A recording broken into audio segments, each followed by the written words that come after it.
Britain spent 400 years in Africa, and the story isn't what you think.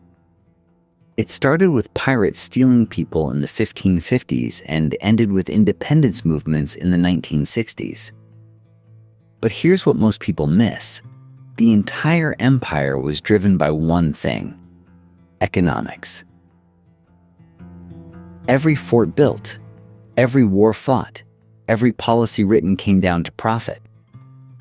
The British didn't just wake up one day and decide to colonize a continent. They followed the money, and that money changed forms dramatically over 4 centuries. By the end of this video, you'll see exactly how. In the mid-1500s, England showed up on the African coast as an outsider looking in. Portugal controlled the major trade routes, Spain was drowning in silver from the Americas, and England had no formal access to either. The established powers had divided the Atlantic world between themselves through papal decrees and treaties that England never signed. So English sailors did what outsiders do when the system locks them out. They turned to piracy. Speed and violence became their entry point into Atlantic wealth because they couldn't compete through official channels. The African coastline turned into a hunting ground as England's conflict with Catholic powers heated up. English captains attacked Portuguese vessels carrying gold dust from the Gold Coast, ivory tusks, bags of Malagueta pepper, and enslaved Africans bound for Atlantic islands. These raids existed in a gray area between criminal piracy and unofficial state policy. Many captains carried letters of marque or operated with quiet approval from the English crown, which wanted to damage Iberian trade without declaring open war. The raids served England's strategic interests while maintaining plausible deniability. John Hawkins changed the game in the 1560s by moving beyond simply raiding Portuguese ships. He sailed directly to West Africa, seized or purchased captives, then transported them to Spanish colonies in the Caribbean for sale. His 3 voyages between 1562 and 1568 marked England's direct entry into the African trade network. The approach combined commerce with coercion. He traded with some African communities while raiding others, and he sold to Spanish colonists who were technically forbidden from trading with Protestant England. Hawkins proved that England could insert itself into Atlantic commerce through force when diplomacy failed. English ships started producing detailed charts of African waters during these early voyages. Captains recorded the depths of river mouths, the patterns of coastal currents, the locations of safe anchorages, and the positions of Portuguese forts. They mapped which beaches allowed ships to approach close to shore and which required small boats for landing. This information had no immediate strategic value for conquest because England lacked the resources to establish permanent settlements.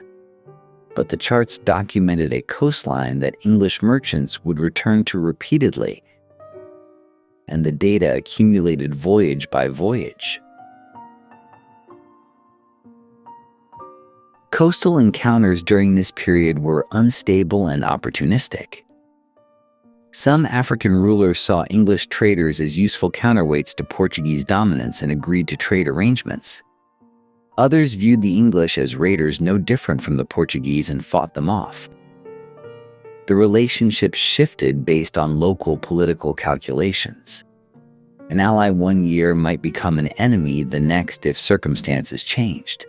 These early contacts established that England's African presence would be transactional rather than ideological, built on negotiation and leverage rather than long-term commitments.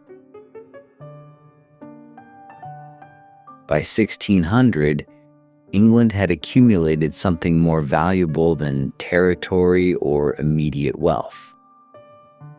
English sailors understood how Atlantic trade networks functioned, which African ports offered the best access to interior trade routes, and how violence at sea could shift the balance of commercial power. They had learned which European goods African merchants valued most and which African rulers would negotiate. This knowledge came from decades of raids, trades, and observations.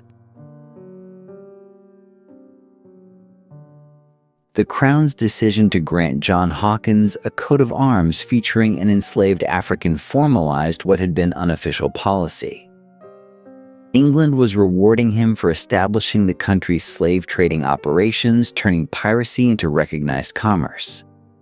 The 17th century would transform these improvised raids into something systematic and permanent, replacing ships with forts. The early 1600s brought a strategic shift in how England approached the African coast. Merchants and investors in London decided that permanent structures would deliver more reliable profits than ships that came and went with the seasons. Fixed locations meant consistent access to trade goods, protection from competitors, and the ability to maintain relationships with African suppliers year-round. The business case was straightforward. Forts would anchor England's presence in a way that temporary voyages never could. The first English posts along the West African coast were basic wooden buildings positioned near natural harbors. These structures served as storage facilities for European trade goods and meeting points for negotiations with African merchants and local authorities. They weren't designed to project military power inland or claim territory. The goal was commercial efficiency, having a place to keep inventory dry and secure while deals were arranged. Dutch and Portuguese traders had already established similar posts, and their presence forced England to upgrade from wood to stone, from simple shelters to defensive complexes with walls thick enough to stop cannon fire and platforms for mounting guns. These fortifications concentrated commerce in ways that reshaped regional trade patterns. Instead of merchants traveling along the coast to find buyers, they now directed their goods to specific fortified points where European traders waited. The forts became marketplaces where British weapons, cloth, iron bars, and alcohol were exchanged for gold dust and human captives. African merchants adjusted their routes accordingly, and local elites recognized that controlling access to these coastal strongholds meant controlling wealth. Trade that had once flowed through multiple channels now funneled through a handful of stone buildings. Building the forts required African labor and expertise. Europeans died quickly from malaria and other tropical diseases, and they lacked knowledge about local building materials and construction methods suited to the climate. African workers quarried stone, mixed mortar, and raised walls while European supervisors struggled to survive long enough to see projects completed. The mortality rate among European fort employees ran so high that maintaining staff became as difficult as maintaining the buildings themselves. Survival required constant resupply of personnel from England. England's position on the coast depended on more than military strength. Fort commanders negotiated agreements with African rulers whose land the structures occupied, paying annual fees that resembled rent or tribute. These payments acknowledged African sovereignty, at least on paper. The arrangements allowed both sides to claim legitimacy. African authorities collected revenue and maintained formal control, while English traders gained permission to operate. The guns mounted on fort walls faced the sea rather than inland, a design choice that reflected where the real threats came from: rival European ships. By the 1650s, the forts had evolved into processing centers for a human supply chain. Captives arrived from the interior and were held in the forts while ship captains assembled crews and provisions for Atlantic crossings. Timing mattered because ships needed to arrive in Caribbean markets when demand was highest. The coast became a staging area where the logistics of long-distance human trafficking were coordinated. Some forts included storage rooms constructed below sea level. The design kept these spaces cooler in the tropical heat, but it also made them perfect for confinement. Once locked inside these underground chambers, escape became nearly impossible. When England's Civil War ended in the late 1650s, the forts had proven their worth by continuing to generate profits despite political chaos at home. Their success made them attractive targets for centralized control. The restoration of the English monarchy brought a new approach to organizing African commerce. In 1672, Charles II chartered a single company to take control of the scattered forts and trading operations that had developed over the previous decades. The Royal African Company consolidated what had been competing private ventures into one entity backed by royal authority and legal monopoly rights. The company took over existing forts from the Gambia River down to the Gold Coast and began expanding them into a coordinated network. Cape Coast Castle became the headquarters, with subsidiary forts spaced along hundreds of miles of coastline. Ships operated on regular schedules rather than irregular voyages, creating predictable connections between African ports and plantation colonies in the Caribbean and North America. The system allowed for planning and coordination that independent traders couldn't match. Royal backing gave the company a legal monopoly over English trade in enslaved Africans. This meant any English merchant who wanted to participate had to either work through the company or operate illegally. The monopoly granted control over which goods entered the trade, who could access the forts, and how many ships sailed each season. Fort commanders could refuse to deal with independent merchants, effectively blocking them from the most valuable trading locations. The volume of human trafficking increased substantially under company management. Thousands of captives moved through the fort system annually, and the company implemented standardized procedures for processing them. Branding irons marked people with the company's initials, transforming individuals into inventory items that could be tracked through ledgers and shipping manifests. The bureaucracy of the slave trade became more organized and efficient. Company leadership connected directly to the highest levels of English power. The Duke of York, who would later become King James Ti, served as the company's governor. Other investors and directors included aristocrats, members of parliament, and wealthy merchants. The slave trade operated as a partnership between private wealth and state power, with profits funding naval construction, financing military campaigns, and flowing into London's growing financial sector. The monopoly faced constant challenges from independent traders who rejected company control. Smugglers operated their own ships, made deals with African merchants outside company forts, and undercut company prices in American markets. Violence broke out repeatedly as company ships tried to intercept independent traders, and independent traders fought back. The coast became a zone where legal authority meant little because enforcement across an ocean proved nearly impossible.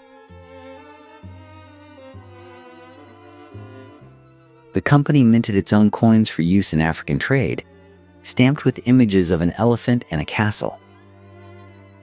The elephant symbolized African wealth, particularly ivory and gold, while the castle represented the fort system that secured access to that wealth. These coins circulated as currency in some coastal regions, but many of the forts they represented operated at a loss. maintaining fortifications, paying garrisons, and replacing staff who died from disease consumed revenue faster than some locations could generate it. By the late 1690s, the company faced financial trouble. Corruption among fort administrators, losses from smuggling, and the high costs of maintaining overseas operations cut into profits. Political pressure from merchants who wanted access to the trade grew stronger in Parliament. The monopoly began to crack under these combined pressures, and in 1698, Parliament opened the trade to private merchants who paid a fee. The era of centralized company control was ending, and what came next would be larger and more destructive. When the Royal African Company's monopoly fell apart around 1700, Britain's involvement in African trade expanded rapidly instead of contracting. Private merchants who had been locked out now entered the business in large numbers, and they organized their operations into a repeating three-part voyage that connected British manufacturing cities, African coastal markets, and American plantation colonies. This circuit became the dominant pattern of Atlantic commerce for the next century. Ships left from Liverpool, Bristol, and London carrying manufactured products that British factories and workshops produced specifically for African markets. The cargoes included cotton textiles, copper and brass items, iron bars, gunpowder, muskets, and rum. Merchants knew exactly which goods sold best in which regions because decades of trading had created detailed knowledge of local preferences. Gold Coast merchants wanted different products than those in the Bight of Benin, and ships packed accordingly. On the African coast, these manufactured goods were exchanged for captives who had been brought to the ports through inland trading networks. The transactions happened at the same forts and trading posts that had been operating for decades, and they followed established protocols involving African merchants and local authorities. Ship captains kept detailed account books recording every transaction. The goods paid, the number of people purchased, their estimated ages and physical condition. The ledgers treated human beings as cargo items with prices, weights, and potential resale values. Ships then crossed the Atlantic to colonies in the Caribbean and mainland North America. The captives who survived the voyage were sold to plantation owners, and the ships loaded up with sugar, tobacco, cotton, coffee, and molasses. These agricultural products came from plantations that depended entirely on enslaved labor. The ships then sailed back to Britain, where the colonial goods were sold to British consumers or re-exported to other European markets. The merchants made profits at each stage of the triangle. British port cities grew rapidly on the wealth generated by this circuit. Liverpool's docks expanded continuously throughout the 1700s to handle increasing ship traffic. Banks opened to finance voyages and manage the complex credit arrangements that kept goods moving. Insurance companies developed policies to cover losses from shipwrecks, disease outbreaks, and rebellions. Entire neighborhoods in these cities existed because of industries directly tied to Atlantic trade: shipbuilding, rope making, barrel construction, and provisioning. The economics of the system pushed toward maximizing the number of captives delivered alive to American markets. Ships were built larger to carry more people per voyage.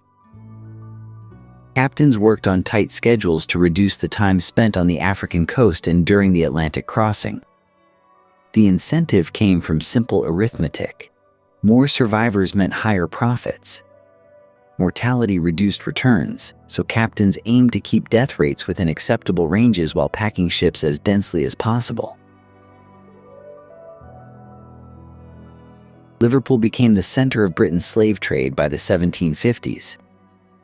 The city sent out more ships annually than Bristol and London combined, a dominance that came from Liverpool's proximity to growing textile manufacturing in northern England and its excellent harbor. Warehouses lined the waterfront, built specifically to handle goods moving through the triangle trade. Merchants who had started with 1 or 2 ships now operated fleets. The system locked Britain's economy into dependence on Atlantic commerce, creating wealth concentrated in specific cities while establishing the conditions that made the Middle Passage possible. The ocean crossing between Africa and the Americas became the most brutal segment of the Atlantic trading system. Ships that left the African coast were modified specifically to transport human cargo, with carpenters rebuilding interior spaces to fit the maximum number of people possible. Storage areas and cargo holds were converted into confinement spaces, with wooden platforms installed to create multiple levels. The modifications prioritized capacity over every other consideration. Captives were packed into holds below deck with ceilings so low that sitting upright was often impossible. Ship crews shackled people in pairs, usually by the ankles or wrists, then arranged them in rows that left minimal space between bodies. Some ships used a tight pack method that crammed people side by side with no room to move, while others used loose pack arrangements that allowed slightly more space but still kept conditions severely cramped. Ventilation came through small gratings in the deck above, which provided minimal airflow to the spaces below. Darkness was constant except when crews opened hatches to bring people on deck. Within days of departure, the holds filled with the smell of human waste, vomit, and sweat, because sanitation was nearly non-existent. Voyages from the African coast to the Caribbean typically took 6 to 8 weeks depending on weather and ocean currents. Routes to North American ports sometimes took longer. During these weeks at sea, diseases spread rapidly through the crowded holds. Dysentery and smallpox killed large numbers, and dehydration from inadequate water rations weakened everyone. Ship crews threw dead bodies overboard regularly, sometimes multiple times per day on ships with high mortality rates. The practice served to free up space and prevent the sight of corpses from affecting the morale of both captives and crew. Resistance occurred throughout these voyages despite the restraints and constant surveillance. Captives organized hunger strikes, refusing the minimal food provided in hopes of forcing changes or sabotaging the voyage's profitability. Some managed to break their shackles or overpower guards during the brief periods when they were brought on deck. Ship records document numerous uprisings where captives attempted to seize control of vessels. Crews responded with systematic violence, using whips and other weapons to suppress resistance. Public executions happened on deck to demonstrate the consequences of defiance. Insurance policies written in London and Liverpool factored mortality into their coverage calculations. Companies determined acceptable death rate percentages and compensated ship owners for losses within those ranges. The Zong case in 1781 exposed how thoroughly financial logic dominated the system. The ship's crew threw 133 captives overboard while still having adequate water supplies, then filed an insurance claim for lost cargo. The resulting legal case focused entirely on whether the insurance company owed payment, not on the mass killing itself. Ships arriving in Caribbean or American ports prepared their human cargo for sale through a process designed to maximize sale prices. Captives were washed, sometimes shaved, and occasionally given oil to make skin appear healthier. Branding marks were added if not already present. Colonial markets operated as auctions or direct sales, with plantation owners inspecting people the same way they would inspect livestock. Estimates suggest that millions died during the Middle Passage or from conditions directly resulting from it over the centuries the trade operated. The Atlantic Ocean became a mass grave without markers or memorials. As information about these conditions reached Britain, abolitionists used descriptions of the Middle Passage as their most powerful argument against the trade.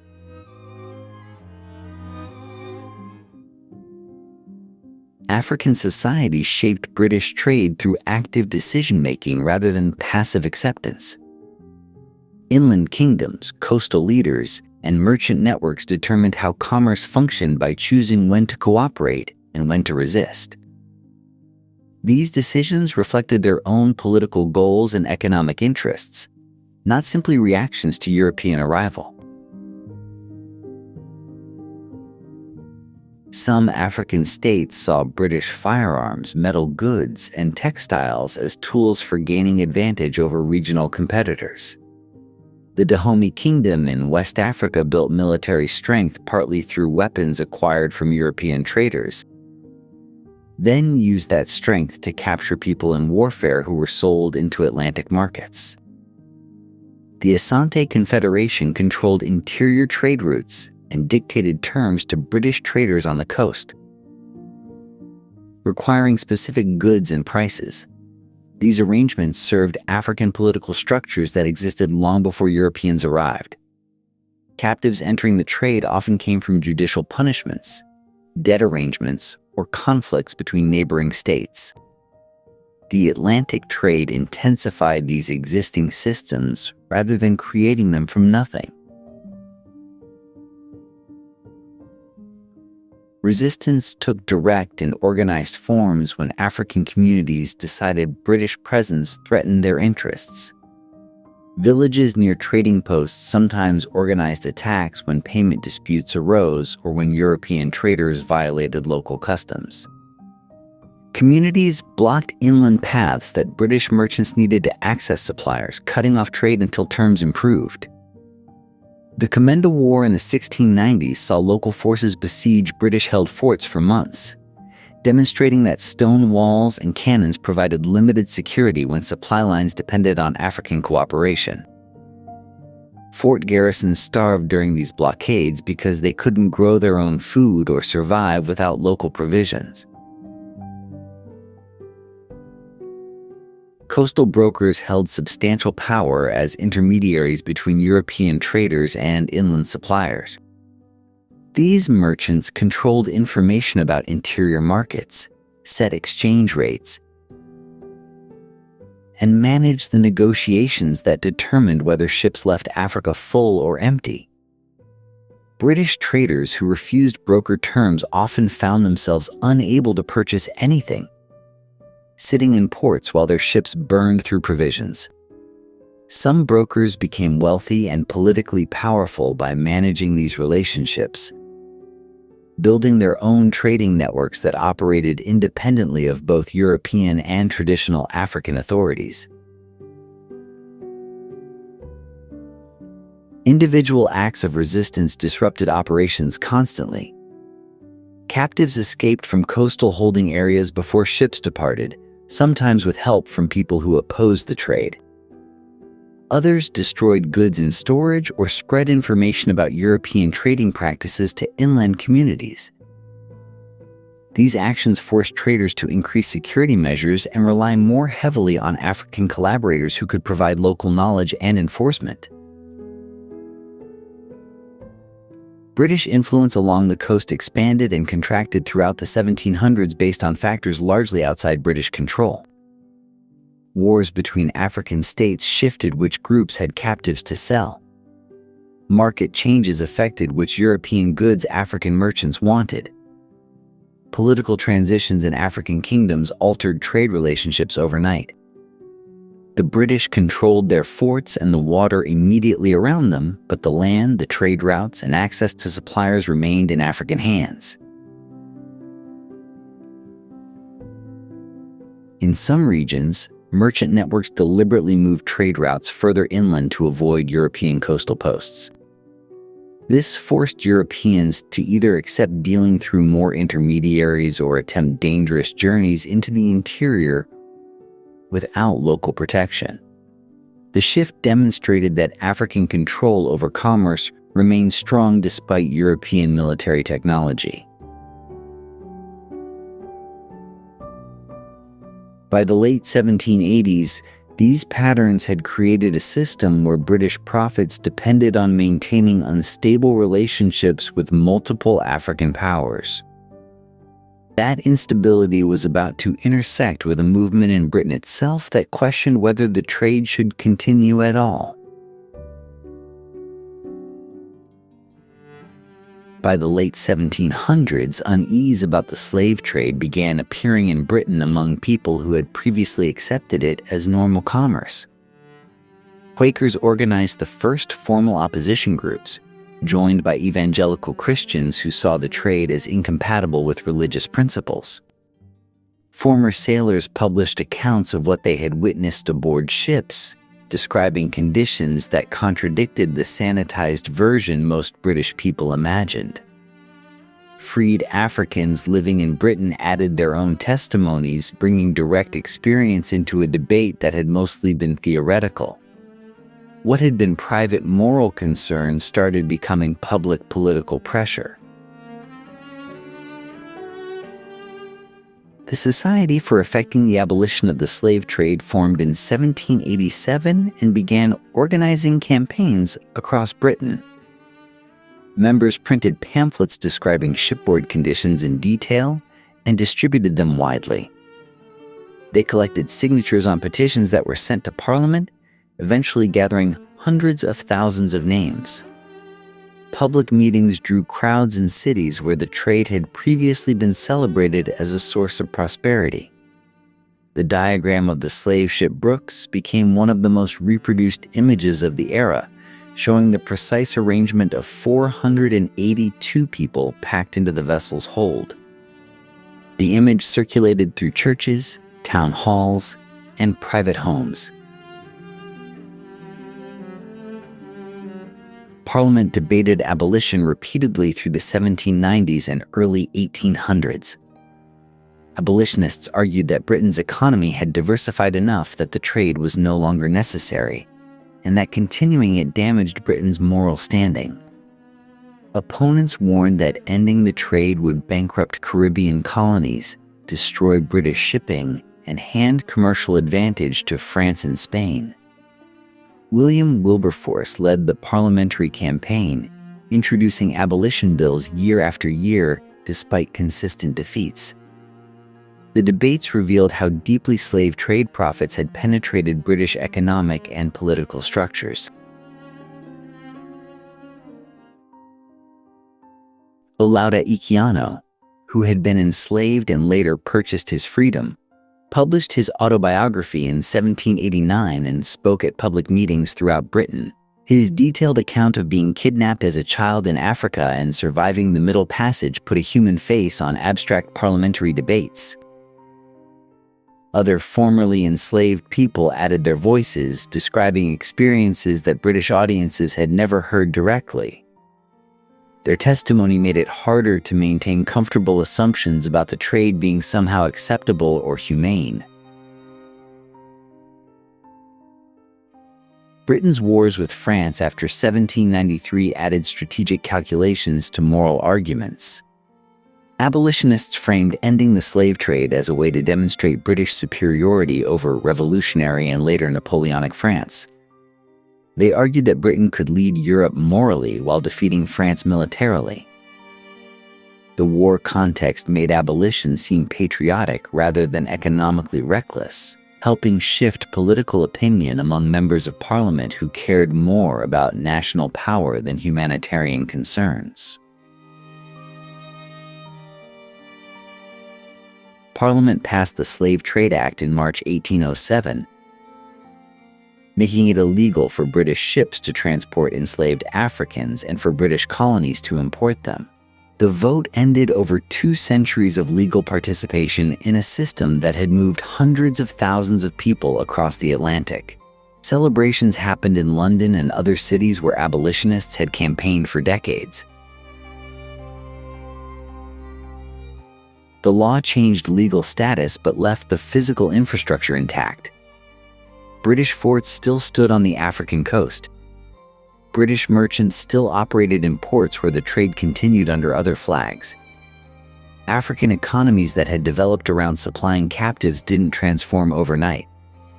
The 1807 Act created a new problem: how to enforce a ban on trade that was still profitable and that other nations continued to practice. Britain now had to police the same waters where its own ships had operated legally until recently. Britain moved from banning the slave trade to actively enforcing that ban within months of passing the 1807 Act. The Royal Navy created the West Africa Squadron in 1808, assigning warships to patrol the West African coastline from Senegal down to Angola. The squadron's orders were to intercept any vessel carrying enslaved people and bring it before a court. This patrol zone covered thousands of miles of ocean, with ships expected to stop suspicious vessels, board them, and seize those breaking British law. The practical challenges were enormous from the start. Slave ships operated under whatever flag seemed most convenient, often switching between Spanish, Portuguese, or Brazilian registrations to avoid British jurisdiction. Ship designs evolved to prioritize speed over capacity, with slaver captains using fast schooners that could outrun Royal Navy vessels. Captains also developed tactics based on intimate knowledge of coastal waters. Hiding in river estuaries, timing departures to avoid patrol schedules, and using shallow draft vessels that could navigate areas where British warships couldn't follow. The West African coast became a cat-and-mouse game played across an enormous maritime space. Royal Navy crews assigned to the squadron faced conditions that killed them as reliably as combat. Malaria, yellow fever, and dysentery spread through ships anchored off the tropical coast. The squadron earned a reputation as one of the deadliest postings in the Navy, with some vessels losing a quarter of their crew to disease during a single patrol season. Officers rotated through assignments reluctantly because survival rates were so poor. When the squadron did capture a slave ship, the legal process became complicated. Britain established mixed commission courts in places like Freetown, Sierra Leone, and Havana, where judges from Britain and the flag nation of the captured ship heard cases. These courts operated under treaties Britain had negotiated or forced on other European powers and some American nations. The treaties contained exceptions and technicalities that allowed many traders to escape punishment. Ships seized without proper evidence were released. Captains claimed they were transporting contract laborers rather than enslaved people. The slow pace of diplomacy meant that enforcement lagged far behind the reality of continued trading. Freed captives from intercepted ships were landed primarily at Freetown in Sierra Leone, which Britain had established as a settlement for freed slaves in 1787. The settlement expanded rapidly as the squadron brought thousands of people rescued from slave ships. These individuals came from dozens of different ethnic groups and spoke different languages, thrown together in a British-administered community. Britain attempted to organize them into a functioning colonial society, providing land grants, Christian missionary education, and British legal structures. The settlement became a social experiment in creating a population loyal to British authority. The squadron consumed substantial resources that sparked debate in Britain. Ships, crews, and supplies for African patrols cost the treasury continuously for decades. Merchants complained that anti-slavery patrols interfered with legitimate commerce, particularly as Britain began using the squadron to pressure African coastal rulers into signing anti-slavery treaties. These treaties often included clauses allowing British ships to search local waters and inspect cargo, expanding British influence far beyond simple trade relationships. Anti-slavery enforcement gradually transformed into territorial leverage. Britain used treaty violations as justification for establishing consulates, demanding trade concessions, and inserting itself into coastal politics. Over nearly 60 years of operations, the squadron seized more than 1,600 ships and freed over 150,000 people. By the 1860s, Britain had shifted from suppressing the slave trade to reorganizing what African economies would produce instead. British merchants needed new products to trade once the slave trade became illegal. Palm oil, which had been used in West Africa for cooking and local trade for centuries, suddenly became valuable to British industry. Factories in Manchester and Birmingham discovered that palm oil worked perfectly for lubricating the new steam-powered machinery that was transforming British manufacturing. Soap makers found that palm oil produced better cleaning products than animal fats. Metal processors used it in tin plating operations. African forests that produced palm fruit were now connected directly to factory floors thousands of miles away. The shift from trading people to trading raw materials happened quickly along the same coastline where slave forts had operated. Merchants who had previously dealt in human cargo simply changed what they bought and sold. The forts and trading posts remained in place, but warehouses were reorganized to store barrels of oil instead of holding captives. The same ships that had carried people across the Atlantic now carried palm oil back to British ports. British traders called this new commerce legitimate trade to distinguish it from the slave trade, though the term disguised how much inequality remained built into the system. Rivers became the key infrastructure for moving palm oil from interior production areas to coastal ports. The Niger Delta region, with its network of waterways, became the center of the trade. Small boats carried barrels down rivers to larger vessels waiting at river mouths. British merchants competed intensely for control over these river access points because whoever controlled the mouth of a river controlled all the trade flowing through it. Entire commercial networks reorganized around these geographical choke points. African producers responded by expanding palm oil production substantially. Communities that had previously harvested palm fruit for local use now dedicated much larger areas to cultivation. Labor systems within African societies shifted to support this expansion, and in many cases exploitation intensified. People were forced to work in palm oil production through debt arrangements, pawning systems, and other coercive methods. The violence associated with the slave trade didn't disappear. It redirected toward controlling production and enforcing labor rather than capturing people for export. British traders dominated the market through credit arrangements and pricing control. They advanced goods to African merchants on credit, creating debt relationships that gave British traders leverage in setting purchase prices for palm oil. When African producers tried to negotiate better terms, British merchants could threaten to trade elsewhere or cut off credit. The language of free commerce masked how unequal these exchanges were. African economies became increasingly dependent on European demand for a single export commodity, making them vulnerable to price fluctuations they couldn't control. Competition for access to British trade destabilized regions inland from the coast. Communities fought over control of trade routes leading to river ports.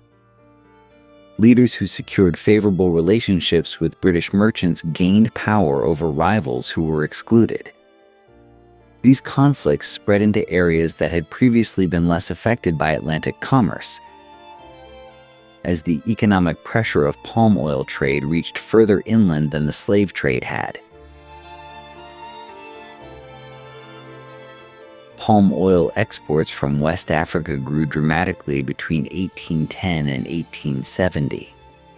What had been a minor trade item became one of Britain's most valuable African imports, with thousands of tons shipped annually by mid-century. The economic relationship between Britain and West Africa was now firmly established around extracting raw materials that British industry needed, creating patterns of dependency that would outlast the oil trade itself. British commercial interests began pushing further inland, seeking more resources and more control. British commercial interests pushed inland as coastal trade became routine, and merchants wanted direct access to resources without paying African intermediaries. With expeditions funded by trading companies, scientific societies, and the British government. These journeys targeted major river systems because rivers offered potential transportation routes deep into the continent. The Nile, and the Congo became focal points for exploration, with sponsors believing that controlling these waterways would open vast territories to British commerce. Mungo Park's expeditions to the Niger River in the 1790s and 1800s established the pattern other explorers would follow. He traveled with African guides who knew the routes, spoke local languages, and negotiated safe passage through territories controlled by different rulers. Park's success in tracing portions of the Niger depended entirely on this African knowledge and assistance. When he attempted a second expedition with less cooperation from local communities, he and most of his party died.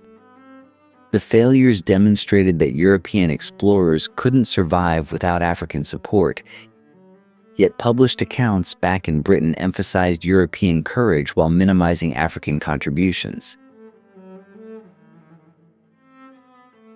These expeditions were framed as scientific endeavors in Britain focused on geography, natural history, and discovery.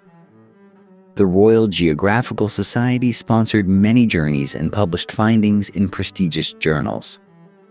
But the timing and targets of exploration aligned closely with commercial interests. Expeditions mapped regions where palm oil production was expanding, ivory could be obtained, or new trade goods might be found. Geographic knowledge served commercial planning, identifying which areas might be profitable and which routes could move goods most efficiently. Disease killed explorers regularly. Malaria, sleeping sickness, and dysentery ended expeditions before objectives were reached. Richard Lander succeeded in tracing the Niger to its delta in 1830. But died on a subsequent expedition after being shot in a trading dispute. European medicine offered little protection against tropical diseases, while African guides often had developed partial immunity through lifetime exposure. Survival rates for European explorers remained low throughout the period, making each successful journey noteworthy primarily because so many failed.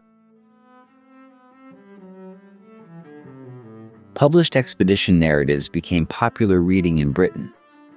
Books describing African landscapes, wildlife, and peoples sold widely and shaped public perception of the continent. These accounts portrayed Africa as empty wilderness waiting to be used, ignoring the complex societies already living there.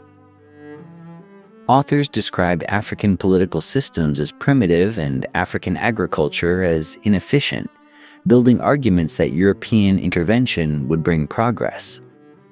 The books mixed genuine observation with cultural assumptions that justified future colonial control.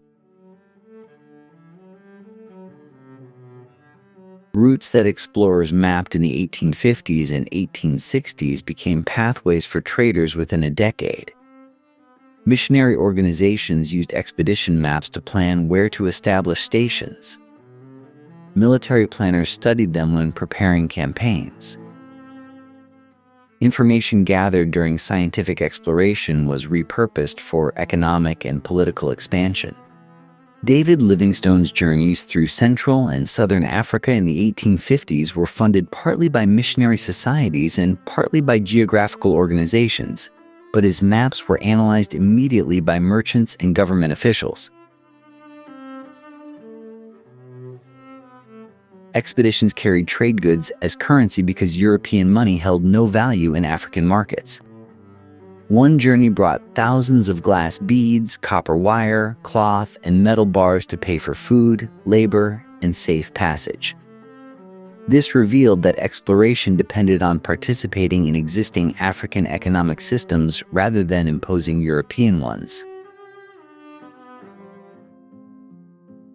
Missionaries entered Africa's interior following the routes that explorers had just mapped, carrying Bibles and medical supplies instead of surveying equipment. British missionary societies expanded rapidly in the early 1800s, funded by evangelical churches that believed Christianity would transform African societies. These organizations saw Africa as a field for both spiritual conversion and social reform, connecting religious duty with broader ideas about European civilization. The missionary movement coincided with Britain's shift away from the slave trade, offering a new justification for British involvement that emphasized salvation rather than profit. Mission stations appeared along major rivers and trade routes, often within sight of commercial trading posts. Missionaries chose locations based on the same geographical logic that merchants used. Access to water transport, proximity to population centers, and positions along established travel corridors. Some missions were built at former slave trading sites, with missionaries deliberately selecting these locations to symbolize moral transformation. The stations included churches, schools, and living quarters for European staff, creating small European settlements in regions where British presence had previously been limited to temporary camps. African converts became essential to missionary operations from the beginning. Europeans couldn't communicate without translators, didn't understand local customs, and lacked immunity to diseases that killed them regularly.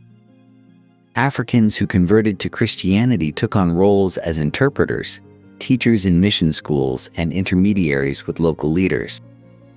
Some communities accepted missionaries because converts could read and write, skills that provided advantages in dealing with European traders. Other communities remained skeptical or hostile, seeing missionaries as threats to existing religious practices and social structures. Conversion happened slowly and unevenly, with African communities adopting Christianity selectively rather than replacing their beliefs entirely. Mission schools became the primary method for spreading both Christianity and European cultural values. Students learned to read using the Bible as their textbook, connecting literacy directly to religious instruction. Schools taught English or other European languages alongside African languages, created curriculums based on British educational models, and enforced European dress codes and social behavior. Africans who completed mission education gained access to jobs with trading companies, colonial administrations, and missionary organizations themselves. Advancement in this emerging system required adopting the cultural markers that missionaries promoted. Medical missions operated alongside churches, with missionaries offering treatments for tropical diseases, injuries, and childbirth complications. European medicine had limited effectiveness against many African diseases, but missionaries provided care that wasn't otherwise available. Communities came to mission stations seeking help, creating relationships that missionaries used to build congregations. The combination of healing and preaching reinforced the message that European knowledge was superior, and that accepting Christianity meant accepting European guidance more broadly. Tensions developed when missionary teachings conflicted with local practices or threatened existing power structures. Missionaries opposed polygamy, certain coming-of-age rituals, and traditional religious ceremonies, demanding that converts abandon these practices. African leaders sometimes expelled missionaries who interfered too directly in community affairs. European merchants occasionally clashed with missionaries who criticized trading practices or tried to reform labor conditions, revealing that British interests in Africa weren't unified. Some missionaries returned to Britain and campaigned publicly for colonial intervention. They argued that protecting Christian converts required British military and political control, and that ending practices they found objectionable justified imperial expansion. Their testimony carried moral weight with British audiences, helping shift public opinion toward viewing colonialism as humanitarian duty.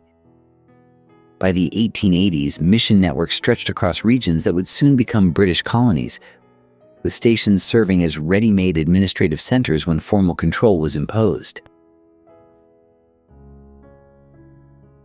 By the 1880s, European powers had been trading, exploring, and competing in Africa for centuries. But something shifted. What had been informal influence, a fort here, a trade agreement there, turned into a race for formal territorial claims. France was expanding in West Africa.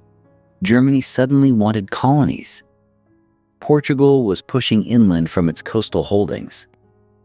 Belgium's King Leopold was carving out a personal empire in the Congo. Britain watched these moves carefully, because every new European claim threatened the trade routes and river access that British merchants had spent decades building. The problem was simple. If European nations kept competing without rules, they'd end up fighting each other in Africa, and those conflicts could easily spread back to Europe. Nobody wanted that. So in late 1884, representatives from 14 European nations gathered in Berlin to negotiate how Africa would be divided. The conference lasted until early 1885, and not a single African leader was invited. The continent was being carved up by people who had never set foot in most of the places they were discussing. Britain arrived with clear goals. It wanted to protect access to the Niger River, secure the route from Cairo to the Cape, and maintain control over strategic points that connected coastal trade to inland markets. The British delegation used maps that showed decades of commercial activity as proof of prior claim. Other nations did the same, turning exploration records and missionary stations into legal justification for ownership. The conference produced a set of rules. Control of a coastline gave a nation the right to claim the interior behind it. Navigable rivers were open to all, but the nation controlling the river mouth held the advantage. Most importantly, effective occupation became the standard. You couldn't just plant a flag and leave. You had to show administration, officials, infrastructure, some visible presence proving you actually governed the territory. This clause forced nations to move quickly from paper claims to physical control. Britain left Berlin with vast stretches of Africa recognized as within its sphere of influence. The Niger Basin, parts of East Africa, corridors through southern Africa, all were now British on European maps. But maps meant nothing without enforcement. Those abstract lines needed to become real borders. And that meant convincing or coercing African rulers to sign treaties that formalized European authority. The conference accelerated competition rather than ending it. Chartered companies were given official backing to act as governments in regions too expensive for direct state control. The Royal Niger Company, the British South Africa Company, and others were handed territories larger than European countries and told to administer them for profit. Exploration became reconnaissance. Trade missions became annexation campaigns. African societies had no say in any of this. Kingdoms that had existed for centuries were split by borders drawn in Berlin. Ethnic groups that had never been united were grouped together under single colonial administrations. Trading networks that had operated for generations were redirected to serve European interests. The decisions made in those Berlin conference rooms in the winter of 1884 reshaped the political geography of an entire continent without asking the people who lived there. The rule requiring effective occupation created immediate pressure. Britain couldn't just claim territory. It had to prove control. And proving control meant sending soldiers, administrators, and resources into regions where British authority existed only on paper. Those abstract Berlin borders were about to become battlegrounds. Turning those Berlin agreements into actual control meant sending armies into regions where British authority existed only in the minds of European diplomats. Starting in the 1870s and accelerating through the 1890s, military expeditions pushed inland across West, East, and Southern Africa. These campaigns were triggered by different immediate causes: an African ruler refusing to sign a treaty, a trading dispute turning violent, attacks on British agents. But they all served the same purpose. Britain was converting paper claims into occupied territory. The wars unfolded simultaneously across the continent. In West Africa, British forces fought the Ashanti Empire in multiple campaigns. In East Africa, expeditions moved against coastal sultanates and inland kingdoms. In Southern Africa, conflicts erupted with the Zulu, the Ndebele, and others. British newspapers called these policing actions or punitive expeditions, but the scale told a different story. These were full invasions involving thousands of troops, artillery batteries, and supply lines stretching hundreds of miles. Technology determined outcomes more than tactics. British forces carried breech-loading rifles that could fire multiple rounds per minute. They brought artillery that could destroy fortifications from distances African weapons couldn't match. They had telegraphs for coordination and steamships for moving supplies up rivers. African armies often outnumbered British forces significantly and used terrain brilliantly, setting ambushes in forests and fighting from fortified positions. They inflicted serious casualties in battle after battle. But industrial firepower eventually overwhelmed even the most organized resistance. Chartered companies led many of the initial attacks. The Royal Niger Company fought its own wars in West Africa. The British South Africa Company invaded Matabeleland and Mashonaland. These were private corporations using private armies to seize territory for profit, with government approval. When company forces struggled or when resistance proved too strong, the British government stepped in with regular army units. The line between corporate expansion and state conquest disappeared entirely. Defeat brought systematic destruction. When African states lost, British forces burned political centers, demolished royal compounds, and seized cultural artifacts that ended up in British museums. Leaders were killed in battle, executed after capture, or exiled to distant colonies where they couldn't organize resistance. New administrative systems were imposed immediately, with British officials replacing traditional authority structures. Public executions and mass punishments were used deliberately to terrorize populations into submission. Back in Britain, reports from these wars created controversy. Journalists embedded with military units sent back dispatches describing civilian casualties, burned villages, and summary executions. Critics in Parliament questioned the costs in money and lives. The empire-building project, once celebrated as bringing civilization, now faced accusations of brutality and unnecessary violence. But the wars continued anyway. At the Battle of Omdurman in Sudan in 1898, British forces used Maxim guns, early machine guns, to devastating effect. One estimate claimed these weapons killed or wounded over 10,000 Sudanese soldiers in a single morning, while British casualties remained below 50. The technological gap had become so extreme that battles turned into massacres. And the imbalance became a symbol of industrial power crushing pre-industrial societies. By 1902, most territories Britain had claimed were under military occupation. Resistance had been defeated or driven underground. Colonial administrations were being established in capitals that had been conquered just years earlier. But military victory didn't erase what had happened.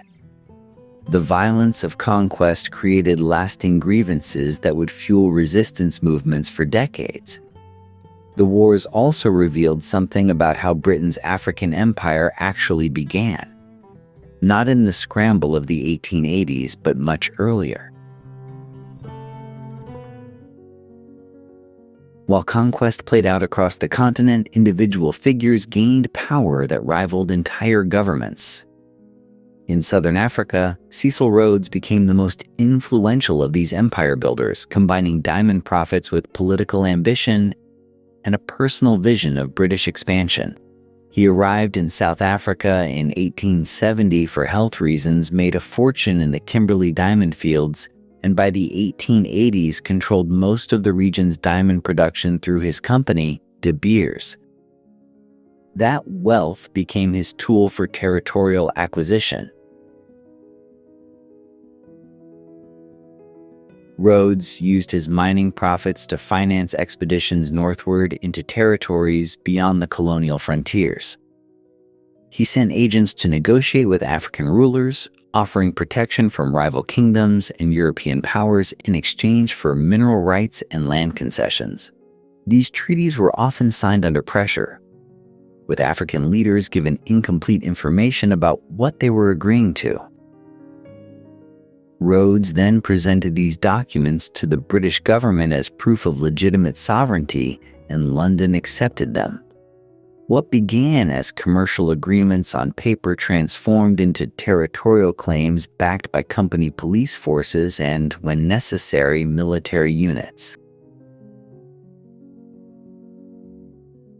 In 1889, the British South Africa Company received its royal charter, granting Rhodes authority to administer massive regions north of the Limpopo River. The company governed like a state, but operated for profit. It collected taxes, established courts, created police forces, and made laws, all while prioritizing mineral extraction and European settlement. African land was confiscated through legal declarations that redefined ownership. Communities were moved to less fertile areas designated as reserves. Labor systems were restructured to force Africans into mine work through taxation policies that required cash income only available through employment in European enterprises. When Africans resisted company rule, Rhodes responded with overwhelming force. In 1893, company troops invaded Matabeleland after engineering a conflict with the Ndebele kingdom. The invasion secured gold-bearing land and crushed organized resistance in the region. 3 years later, when uprisings erupted across Matabeleland and Mashonaland, company forces conducted brutal suppression campaigns that killed thousands. These wars protected mining investments and demonstrated that resistance would be met with total military response.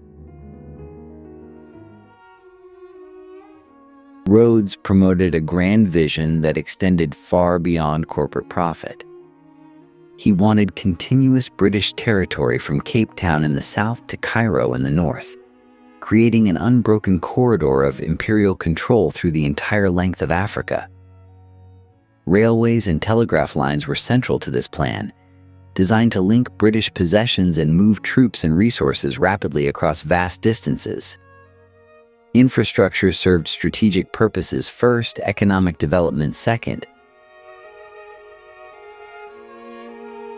His wealth translated directly into political power. Rhodes became Prime Minister of the Cape Colony in 1890, using that position to pass legislation that restricted African voting rights and entrenched racial hierarchy into law. The Glenn Gray Act of 1894 limited African land ownership and created systems that pushed Africans into wage labor. These policies established legal frameworks for racial discrimination that shaped Southern African governance long after Rhodes died. The British South Africa Company maintained its own military force, the British South Africa Police, which functioned as a private army numbering in the thousands. These troops wore uniforms, carried artillery, and operated across territories larger than most European countries.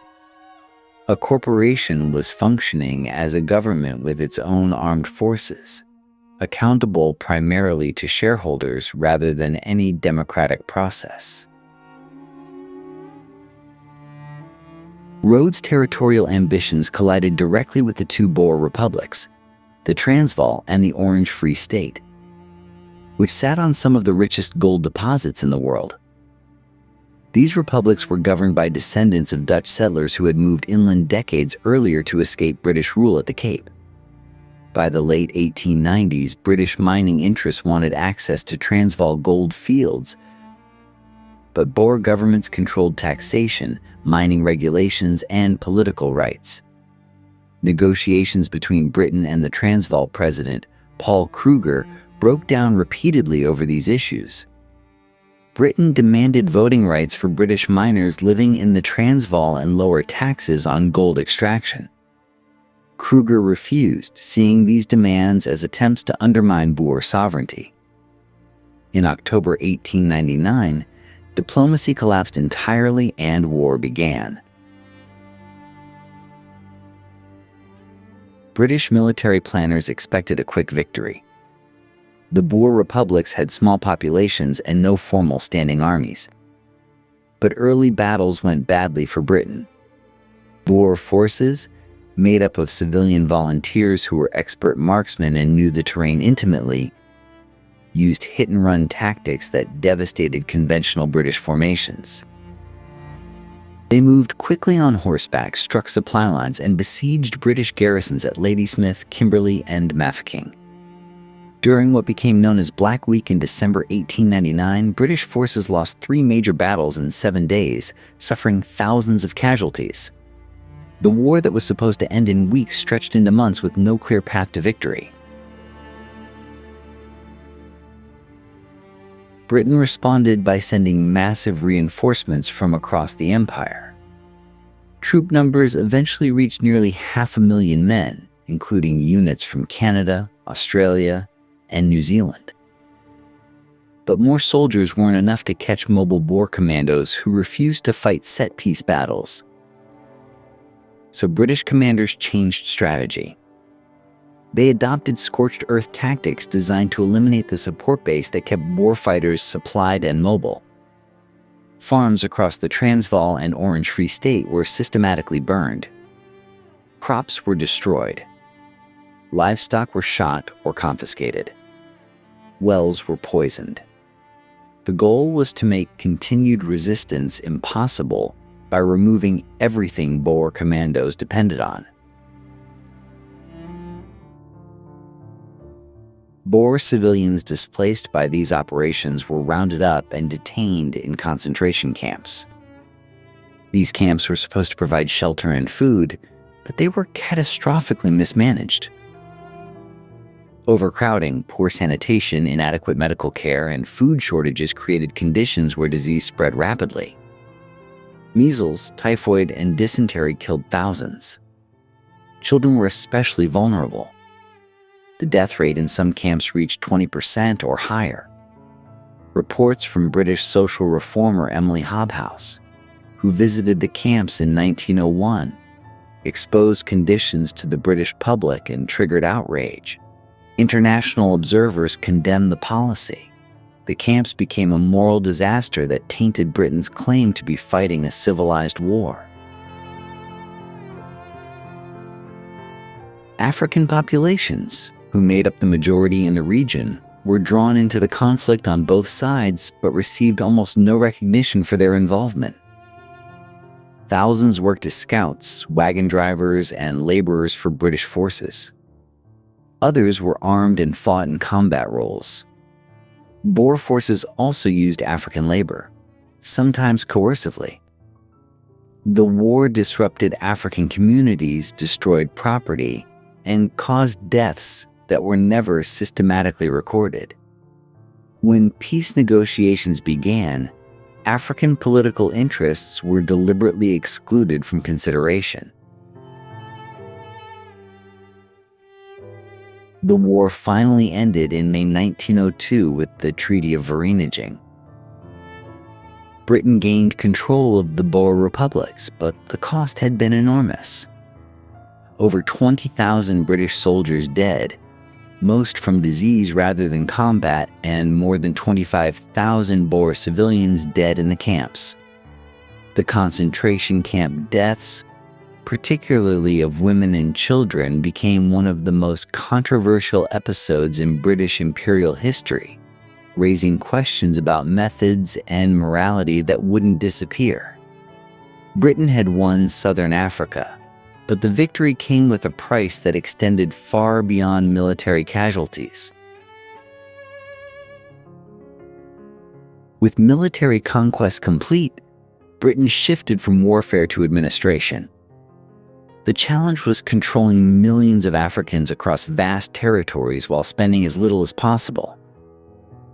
Colonial governments expanded throughout British Africa in the early 1900s, but they remained remarkably small.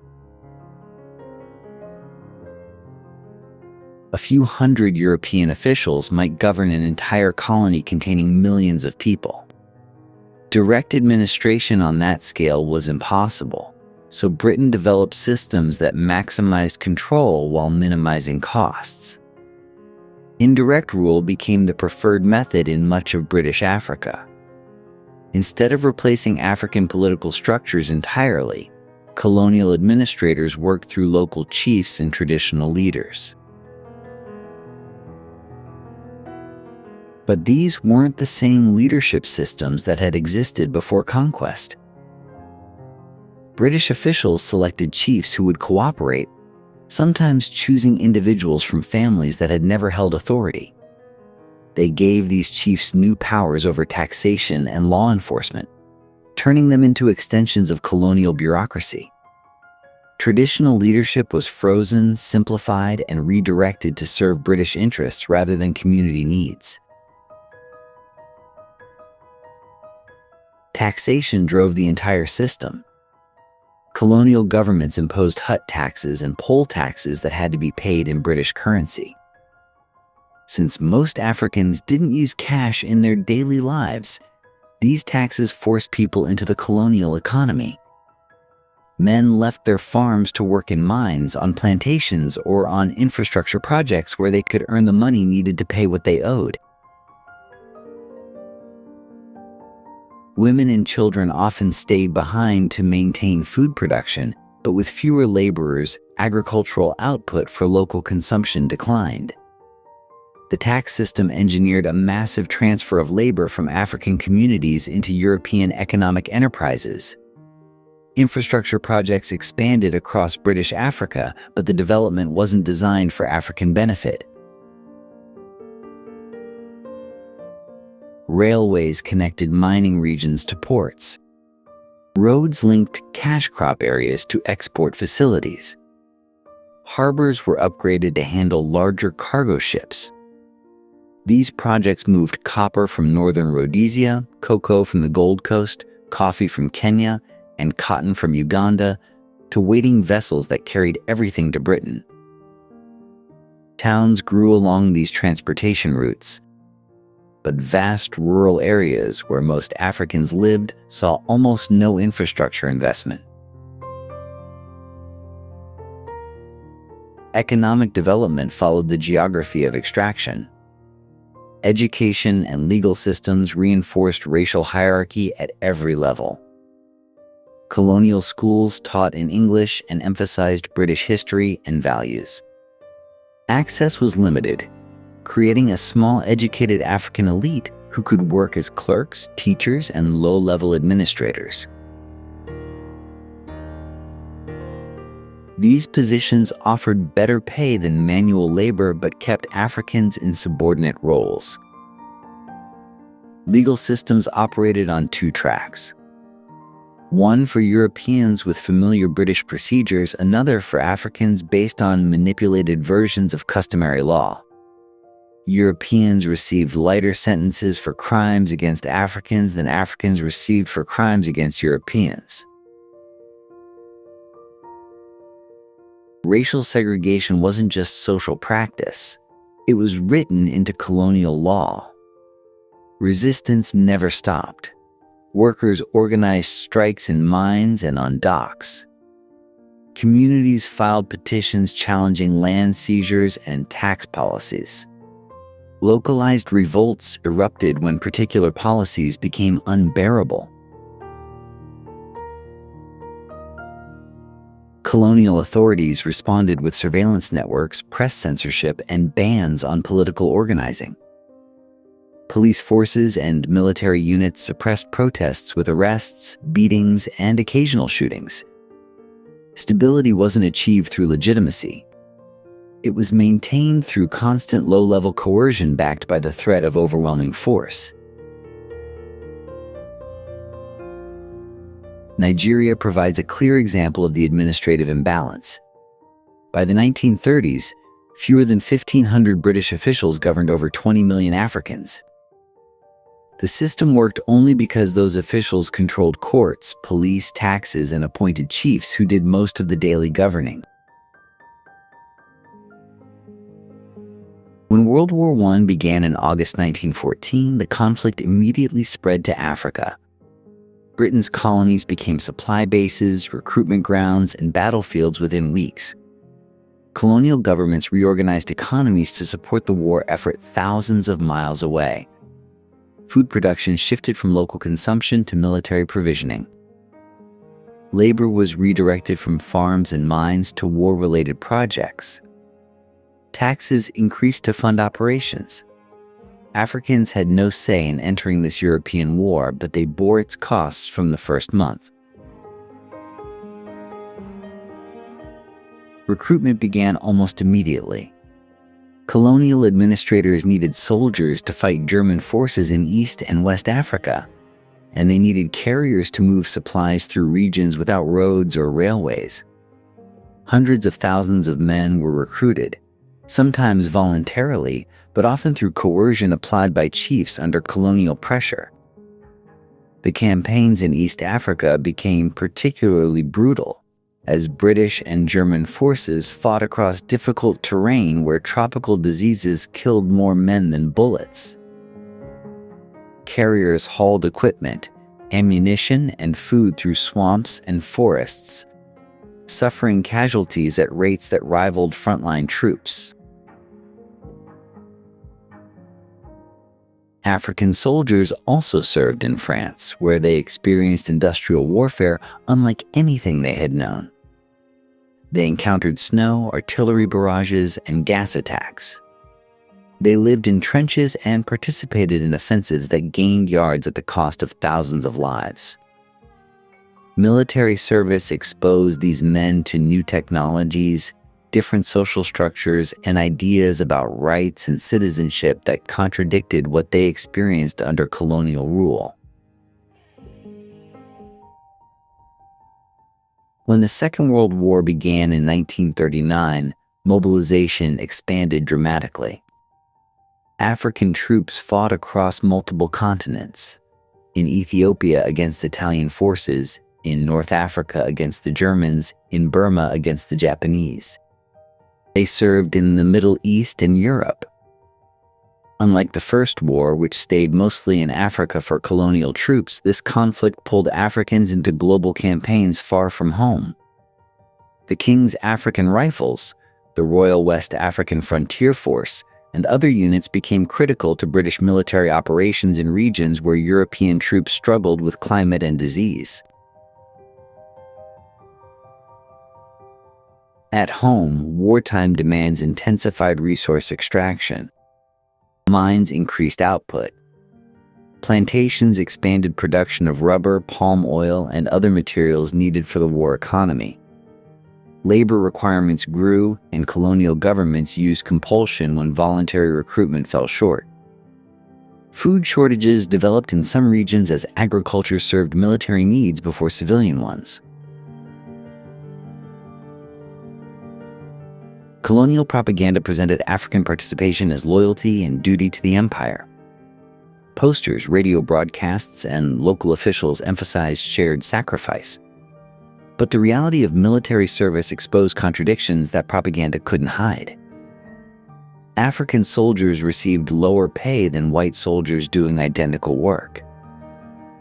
They faced discrimination in promotions and assignments. Segregation followed them even in combat zones. Cities grew rapidly during both wars as industries expanded and rural workers migrated to urban centers for employment. Ports like Mombasa, Lagos, and Freetown became major military logistics hubs. This urbanization accelerated social change, bringing together people from different regions and creating new networks outside traditional colonial control structures. Veterans returned with technical skills, literacy, and organizational experience gained through military service. Britain's vulnerability became visible during wartime, especially after defeats in Asia and North Africa. The image of imperial invincibility crumbled when Singapore fell or when British forces retreated across Burma. Africans who fought in these campaigns saw British weakness firsthand. Over 1 million Africans served in military or support roles across both wars. Their contributions were rarely acknowledged in official histories or commemorations after the fighting ended. But they returned to colonies where political exclusion and economic exploitation remained unchanged despite the sacrifices made. Those contradictions would fuel the movements that eventually dismantled British rule in Africa. Kenya became the flashpoint where post-war tensions exploded into open conflict. By the early 1950s, land grievances had reached a breaking point. British settlers occupied the most fertile regions of the Central Highlands, land that had been taken from Kikuyu communities through a combination of legal manipulation and forced displacement. African farmers were pushed into reserves where overcrowding made subsistence increasingly difficult. Young men couldn't access land to establish households. Families worked as laborers on farms that had once been theirs. Political channels for addressing these grievances didn't exist. The colonial government rejected petitions, banned African political organizations, and arrested leaders who pushed too hard for reform. Resistance organized underground through oath-taking ceremonies that bound participants to secrecy and collective action. These oaths became the foundation of the movement that colonial authorities called Mau Mau.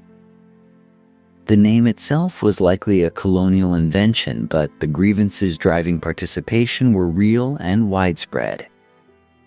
Networks spread through rural areas, particularly among landless Kikuyu populations. Some fighters moved into forests, establishing camps from which they launched attacks on settlers, colonial installations, and Africans who collaborated with British rule. In October 1952, Britain declared a state of emergency. Troops arrived from Britain and other colonies. Police forces expanded rapidly. The colonial government mobilized loyalist Kikuyu into militia units called the Home Guard, arming them to fight against their own communities. Military operations focused on clearing villages suspected of supporting forest fighters.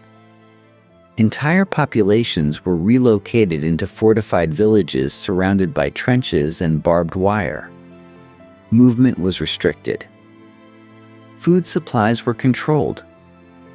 The strategy aimed to isolate fighters from civilian support, turning the conflict into a battle for control over people rather than territory. Detention became the primary weapon. Colonial authorities arrested tens of thousands of suspected Mau Mau supporters or sympathizers, often based on accusations from informers or simply from living in affected areas. Screening centers processed detainees, using interrogation methods that included beatings, torture, and forced labor to extract confessions or cooperation. Those who confessed and renounced the movement might be released. Those who refused moved to detention camps where conditions deteriorated further. The camp system grew to hold over 80,000 people at its peak, making it one of the largest mass detention operations in British colonial history. Information about conditions in camps and during military operations was tightly controlled. Colonial officials censored reports and denied allegations of abuse. But evidence slowly reached Britain and international observers. Photographs, testimony from missionaries, and accounts from released detainees revealed systematic violence that contradicted British claims about civilized counterinsurgency. The conflict deepened divisions within Kikuyu communities. The Home Guard killed suspected Mau Mau supporters. Forest fighters killed alleged collaborators. Violence destroyed trust and created wounds that persisted long after fighting ended. More Kikuyu died at the hands of other Kikuyu than from British military action. By 1956, major military operations had ended. Forest fighters were killed, captured, or surrendered. But suppressing the uprising didn't resolve the crisis it exposed. The costs in money, lives, and international reputation convinced British policymakers that holding Kenya through force alone was unsustainable. The emergency officially ended in 1960, but its impact went far beyond military outcomes. The uprising demonstrated that colonial rule had lost legitimacy and that African demands for land and political rights would not disappear through repression. Kenya's path to independence, which came in 1963, was shaped directly by the failure of the emergency to restore colonial stability. By the mid-1950s, Britain faced a calculation problem. Maintaining colonies in Africa cost more than the economic benefits they generated. Military operations like the Kenya emergency drained resources. International pressure mounted as the United Nations expanded with newly independent nations critical of colonialism. Colonial populations were increasingly ungovernable through the old systems. Britain decided withdrawal was more practical than prolonged resistance to independence movements. Ghana became independent in March 1957, the first British colony in sub-Saharan Africa to gain sovereignty. The transition was managed through negotiated constitutional conferences in London, where British officials and African leaders agreed on frameworks for transfer of power.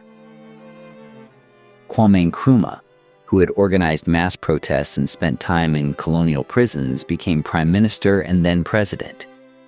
Ghana's independence created momentum that spread rapidly across the continent. If Britain had released Ghana, other colonies would follow. The transition process followed similar patterns elsewhere. Constitutional conferences brought together colonial administrators and African political leaders to draft governing documents for new nations. These negotiations happened under compressed timelines, sometimes just months between initial talks and Independence Day.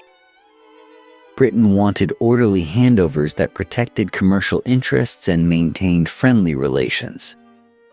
African leaders wanted power transferred quickly before Britain changed course.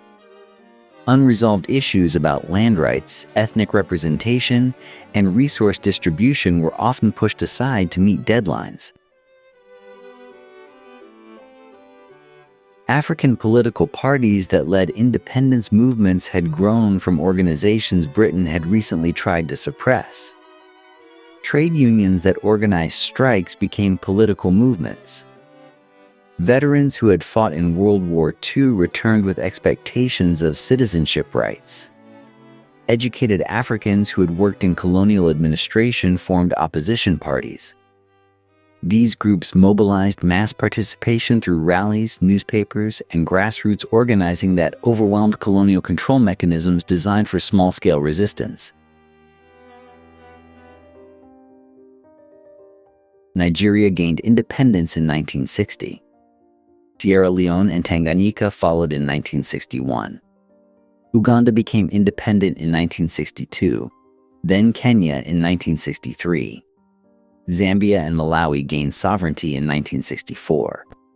By the mid-1960s, most of British Africa had transitioned to independent states. The speed was unprecedented. Colonies that had been under British rule for decades or longer became sovereign nations in less than 10 years. Britain framed decolonization as a generous gift, the natural culmination of preparation for self-government. Official rhetoric emphasized orderly transition and continued partnership. But independence didn't sever all ties. Defense agreements gave Britain military access. Economic relationships continued through trade preferences and currency arrangements. Many new nations kept British administrative structures, legal systems, and educational models. Former colonial officials sometimes stayed on as advisors. Power transferred without dismantling the underlying frameworks of how these territories had been governed. Colonial borders remained intact despite their arbitrary origins. Ethnic groups split by borders stayed divided. Rival groups forced together under colonial rule inherited those tensions in independence. The border between Kenya and Uganda, drawn by British administrators, became the border between two sovereign nations without adjustment for the people it affected. Indirect rule left another legacy. Chiefs and local authorities created or empowered by colonial governments often maintained influence after independence. The administrative structures built to serve colonial extraction were repurposed for independent governance without fundamental redesign. When African nations gained independence, they inherited the administrative machinery that had governed them as colonies. Civil service structures, court systems, and local government frameworks stayed largely unchanged. New governments operated from the same buildings, used the same filing systems, and often employed the same officials who had worked under colonial rule. Legal codes based on British law remained in effect, modified gradually rather than replaced entirely. Police forces and prisons continued functioning with procedures established decades earlier. These inherited systems shaped how independent states governed from their first days of sovereignty. Economic structures proved even more difficult to transform. Zambia depended on copper exports. Ghana relied on cocoa. Kenya's economy centered on coffee and tea. These export dependencies were created deliberately during colonial rule to serve British industry, and independence didn't automatically create alternatives. New governments needed revenue immediately and had limited options for generating it beyond continuing existing export patterns. Infrastructure built for extraction. Railways to mines, roads to plantations, ports configured for specific commodities. Locked economies into paths established by colonial priorities. Trade relationships with Britain persisted because switching markets required capital, infrastructure changes, and new commercial networks that took years to develop. English became the language of government, education, and business across former British colonies. In countries with dozens or hundreds of local languages, English provided a common administrative tool. It enabled communication across ethnic groups and simplified regional cooperation. But it also created barriers. Political participation and economic advancement required English fluency, limiting opportunities for populations educated primarily in local languages. Universities taught in English using British curricula. Elite schools modeled themselves on British institutions. This linguistic continuity maintained cultural connections to Britain long after political independence. Political instability in several former colonies traced back to colonial-era decisions. Borders drawn in Berlin and refined by colonial administrators grouped rival ethnic groups under single governments or split unified peoples across multiple countries. In Nigeria, Hausa, Yoruba, and Igbo populations with different political traditions were governed together, creating tensions that sparked civil war in the 1960s. In Sudan, British policies that treated the North and South as separate regions planted divisions that eventually produced decades of conflict. Colonial indirect rule had empowered some groups over others, creating hierarchies that independence didn't erase. Britain maintained presence through different channels after formal empire ended. Military training programs brought African officers to British academies. Investment flowed through British companies that had operated during colonial rule. Development aid came with conditions about economic policy and trade relationships. The Commonwealth created institutional ties that bound former colonies to Britain through regular summits, shared institutions, and diplomatic networks. These relationships gave Britain continued influence without the costs and controversies of direct rule. Legal cases decades after independence reopened questions about colonial violence. Kenyan survivors of detention camps during the Mau Mau emergency sued the British government in 2011, arguing they deserved compensation for torture. The case revealed documents showing systematic abuse and forced the British government to acknowledge responsibility and pay settlements. Similar cases followed from other former colonies, challenging official narratives that had minimized or ignored colonial violence. 60 years after most British African colonies gained independence, colonial legacies remained visible. Economic patterns established during empire continued shaping trade and development. Borders drawn by colonial administrators still define nations. English remained the language of power and advancement. Legal systems, educational models, and administrative structures bore clear marks of their colonial origins. These weren't just historical curiosities. They were active forces shaping contemporary politics, economics, and social relationships across the continent. As 4 centuries of British involvement in Africa drew to a close, the story revealed an empire built through trade, coercion, and control whose consequences continued to shape institutions, economies, and global relationships long after independence. If this documentary helped you understand that history more clearly, subscribe for more in-depth narratives that trace how the past still shapes the world today.